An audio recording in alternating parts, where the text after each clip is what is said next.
Infrastructure और शहरों की भूमिका आती है। बिल्कुल। और यहाँ एक बहुत बड़ा वैचारिक बदलाव दिख रहा है। अब फोकस सिर्फ दिल्ली मुंबई जैसे बड़े महानगरों पर नहीं है।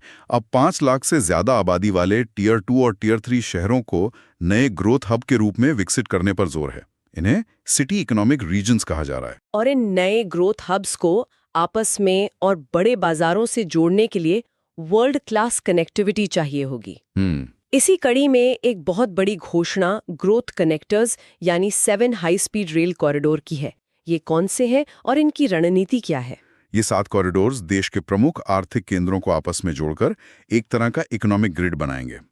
ये हैं, पहला मुंबई पुणे, दूसरा पुणे हैदराबाद, तीसरा हैदराबाद बेंगलुरु, चौथा हैदराबाद चेन्नई, पांचवां चेन्नई बेंगलुरु, छठा दिल्ली वाराणसी और सातवां वाराणसी सिलीगुड़ी।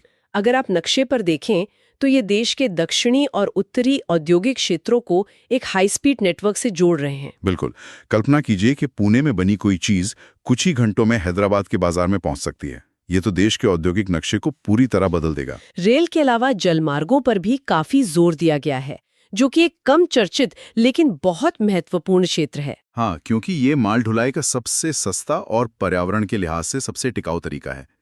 1 टन माल को 1 किलोमीटर ले जाने का खर्च रेल से करीब ₹1.41 और सड़क से ₹2.58 आता है, जबकि जलमार्ग से ये सिर्फ ₹1.06 है।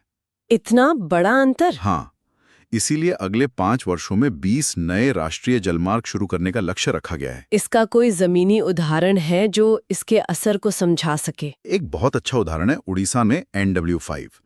ये जलमार्ग तलचर और अंगुल जैसे खनिज समृद्ध क्षेत्रों को सीधे पारादीप और धामरा जैसे बड़े बंदरगाहों से जोड़ेगा। सोचिए, कोयले और दूसरे खनिजों की ढुलाई जो अभी ट्रकों और ट्रेनों से होती है, वो सीधे जहाजों से हो पाएगी। इससे तो लॉजिस्टिक्स की लागत में भारी कमी आएगी। बिल्कुल। और एक नई पहल भी है शिप रिपेयर इकोसिस्टम की। ये क्या है? ये बहुत ही स्पेसिफिक लग रहा है। यह एक बहुत ही रोचक और दूर की सोच वाली पहल है। अब तक अंतर्देशीय जहाजों की मरम्मत के लिए संगठित सुविधाएं नहीं थी। अब वाराणसी और पटना में, जो गंगा नदी पर प्रमुख केंद्र हैं, अंतर्देशीय जलमार्गों के लिए एक शिप रिपेयर इकोसिस्टम स्थापित किया जाएगा। मतलब जहाजों की मरम्मत और रखरखाव के लिए एक पूरा सिस्टम। जी। इससे न सिर्फ जहाजों का डाउन टाइम कम होगा, बल्कि स्थानीय स्तर पर कुशल रोजगार भी पैदा होगा। यह दिखाता है कि अब सिर्फ बड़े प्रोजेक्ट्स पर नहीं, बल्कि उन्हें सपोर्ट करने वाले पूरे इकोसिस्टम पर ध्यान दिया जा रहा है। और इन सब कदमों का अंतिम लक्ष्य क्या है? लक्ष्य बड़ा है। 2047 तक माल ढुलाई में अंतर्देशीय जलमार्गों और तटीय शिपिंग की हिस्सेदारी को मौजूदा 6% से बढ़ाकर 12% करना है। यानी दोगुना करना। हाँ, यह एक बड़ा मॉडल शिफ्ट होगा। मतलब माल सड़क से हटकर पानी पर आएगा। इससे न सिर्फ लागत घटेगी, बल्कि प्रदूषण और सड़कों पर भीड़ भी कम होगी। ये सब यूपीएससी के लिहाज से बहुत महत्वपूर्ण है।